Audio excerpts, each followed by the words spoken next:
fascinating projects I've ever had the pleasure of dealing with. And Tufi, in some respects, is the inspiration for this panel, which was also inspired by the fact when I learned a little bit about what Coral Network was doing, it would fit, right?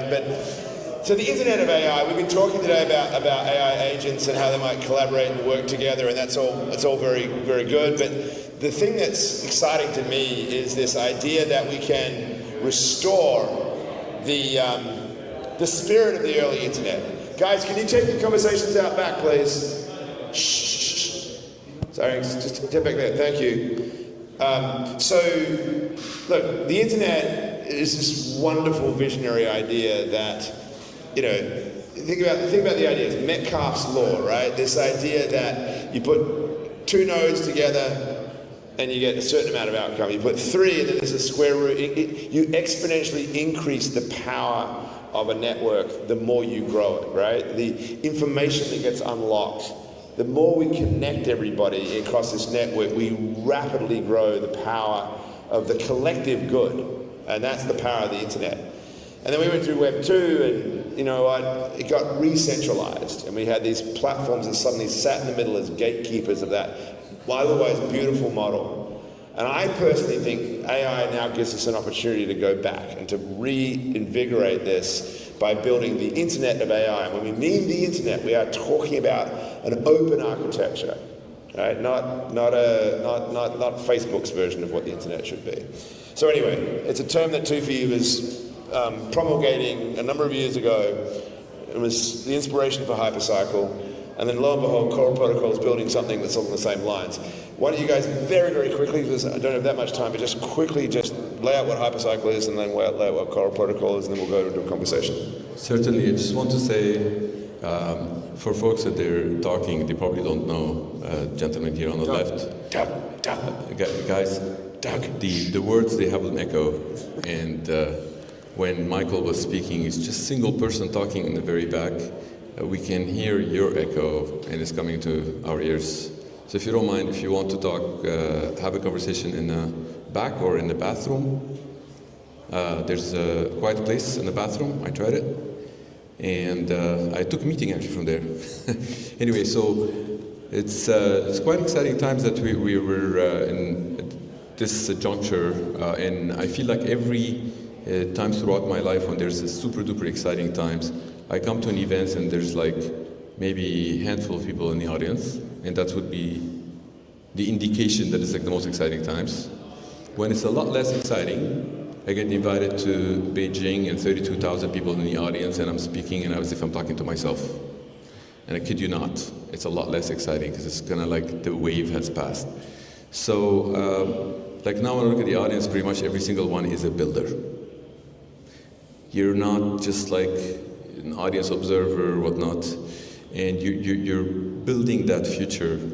The way I envisioned this future 12 years ago, I started calling it something else, and it took off quite nicely. One of the people here in the audience, Ewan, I was on the panel with her 7 years ago, and at the time I was fighting the current and calling it AI decentralized. Microsoft is not going to be convinced to be part of the AI decentralized, no matter what you do. Google, Chinese government, US government, Tencent, you name it, they're not going to join the AI decentralized. I've already talked to every single one of them, from presidents of nations to the janitor in the White House. Actually, the janitor in the White House might want to, but anyway, point is, they're not going to, but here's what they are going to. And I've tested it for the last 2 years, 1,340 times. They want to increase the revenue that they have from their AI, or they want their AI to get smarter. So that's precisely what Hypercycle does, is the network enables any AI to get either smarter or makes more revenue. The rest is how. Okay, you can find out how you can spend a day or a year. You need to learn how the brain surgery works. But what it does, any AI agent is going to give you the ability to have access to that Internet of AI. by calling it Internet of AI, everybody started joining, including Microsoft and Google and every single partner from Microsoft and Google and every decentralized network as well. So yeah, I really think, and I give a lot of credit to Michael in this day and age to call it decentralized, but I can assure you, if he changes that name, a year from now, this audience is going to be multiplied by 1,000, and you will all be there to witness and tell me that I was right. I'm often right about the future, by the way, so yeah, so that's all about Hypercycle, and I'd like to pass on. A network of nodes enabling AIs to either get smarter or make money and exchange those two pieces together in a seamless, ledgerless way. Okay. Core protocol. Hey, so just to give a little bit of background before I jump in. So my background was on the founding team of Camo AI. They were the first multi-agent system framework. So just in that time, I've seen a lot of people building multi-agent systems.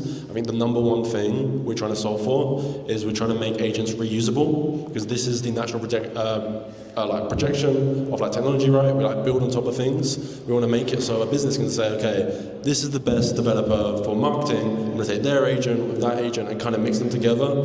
And we've been speaking to a lot of big telecoms company and just seeing their use cases where they've got a lot of people with internal teams. They want to mix and match agents and share them. So to summarize it all, we just want to make it so agents can be reusable. So yeah, I mean, they're very different ways of tackling, I think, the many different features of the problem. In that, we want to enable these different AI systems, these different agents, to be able to safely and sort of iteratively develop and improve together, in a competitive and I think in a collaborative way. Right? I think it's one of the interesting aspects of the internet as well. It's it's competition, but it's also the opportunity to coordinate and collaborate that makes it very powerful. What are the pieces that need to come together, right? I mean, back there we were talking a little bit about search, right? How you've got this idea that all these agents out there, Tufi, I think, hey, I've got this excess intelligence that I could possibly just make some money out of and just sell to another agent. Another agent's looking for that, but how do they find each other? Like the internet's a massive of anywhere, and we've got these different agents. How are they going to literally create a marketplace? So one of the investments that we're making is in a company called IOAI Search, and it's led by a phenomenal gentleman. His name's Oscar. So the investment ourselves is very small. It's about $8 to $10 million. It's very small in comparison. He comes from a company that the last funding was $1.5 billion, and he left them and joined us, which is awesome.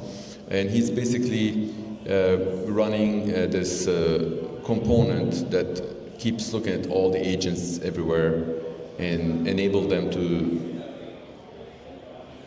hit his service, and he will find the agents for them so they can tell them about each other. So effectively, it's like a Google for AI agents. It's a service. You never want to depend on anything in the middle. That's extremely important. For the Internet of AI to be very effective, you need to enable agent to talk to another agent without having any third-party dependency. So I think that's one component, but the other one that I find it extremely interesting in each and every one of the scenarios that we have. So what we've built in Hypercycle is the ability to, it's more like Cisco providing Verizon some technology and Comcast and others, so they can enable you to have access to the internet. How many of you have access to the internet? Amazing. There is no AI agent in the world that have access to the internet. They have access to the intranet. They do not have access to the internet. If somebody tells you they have access to the internet, they're lying. They have access to the intranet. In Google A2A, they already admitted to that. And intranet, the difference is that the intranet is like part of either everyone knows each other or depend on a ledger called blockchain or depend on a bank or depend on something. But if they don't depend on anything in the middle, that is the internet. Okay? So imagine you have the ability to provide that power. And this is the key, what we found with 1,340 times. When we say that, those are the amount of clients that we have added to the equation. Our clients are more like the Verizon of the future. They want to enable the AI agents to have access to the internet. So we don't give it to the agents, we give it to those partners like Verizon and whatnot, or individuals, and they enable AI agents to talk to each other. Okay, so what does that mean? That means that our clients, they're partaking in that wealth creation as opposed to us being, hey, we're Microsoft, we're the only one that give you the software. How about we're 1,340 mini Microsofts that we are providing that to the world? That's as a start. I mean, we've only been around for 2 years. So that approach of enabling each and every one to partake in that wealth creation, that it's estimated to be $1 quadrillion. How many in the audience know how much planet Earth is worth today? If you want to buy planet Earth and everything, all bank accounts and all that. According to the IMF, it's 3.2 quadrillion. A little bit more, but because they actually probably added the sovereign fund and the lands and everything else, and what you have in your bank account. So you came very close. It's 4 times more than what you said. 3.2 quadrillion. Now imagine this Internet of AI, 1 quadrillion, and it's being created over the next 6 months, maybe 6 years. You can choose to partake in creating it, or you can sit back and watch it. It's going to happen, whether we like it or not. So that gave a lot of people the ability to be, I want to be part of this, I want to partake in that wealth creation. So that I think is what's really driving the whole thing. Let's just get to that to the end, because I think I want to think about how people can participate in this, right? I think I always imagine the idea that, imagine if you had an opportunity in those early days, and maybe you're just buying Cisco shares was the way to do it, but it's much more than that. It's not just but there's also the partake in managing nodes. We call it like node operators. So over 30 universities, they signed with us that they have a node factory that they produce those nodes for all their graduates, which means that they get them for free. Well, not free, they earned them. You know, you graduated, it's supposed to just getting that degree, you also get a node that you can plug into your AI. But there's also the node operators. We partnered with folks that they have about 130,000 developers. And all of those developers now, they're partaking in that wealth creation without having to pay any money. All they're paying is their attention, their knowledge, and their effort. So I really think that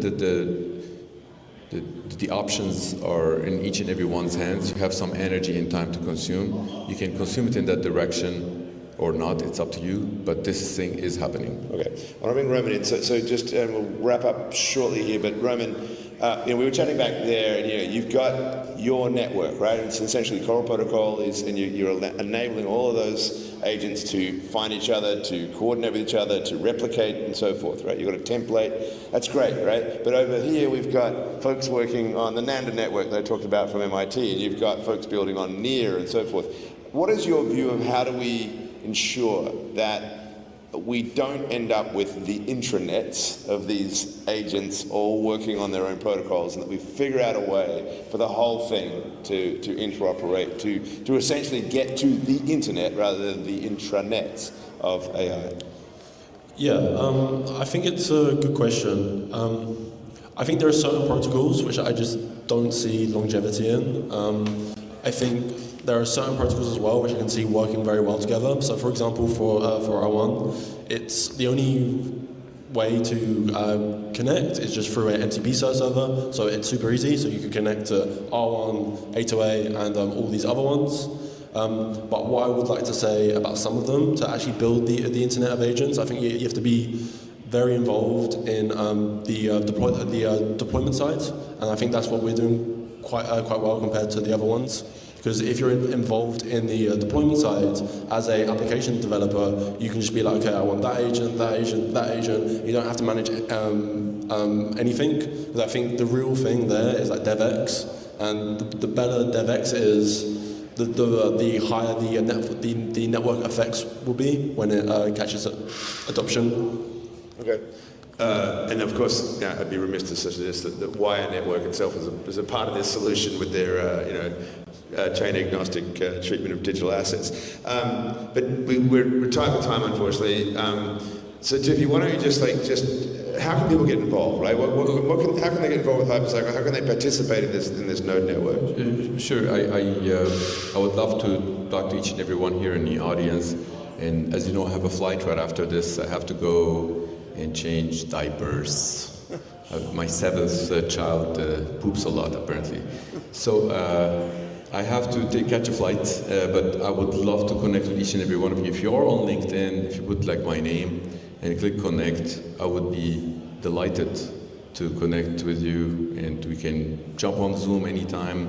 I spend 30 hours per week on planes.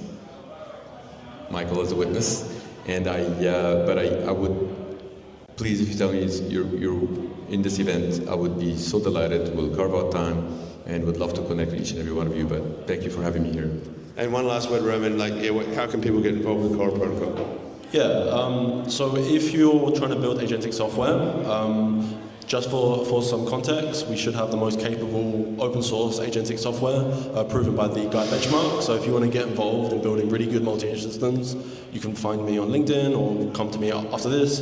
If you're an agent developer and you want to make some money from your agent and get exposure to universities, hackathons, and other enterprises, you can speak to me as well to put your agent on the protocol. Thank you. All right, round of applause for the penultimate panel. Thank you.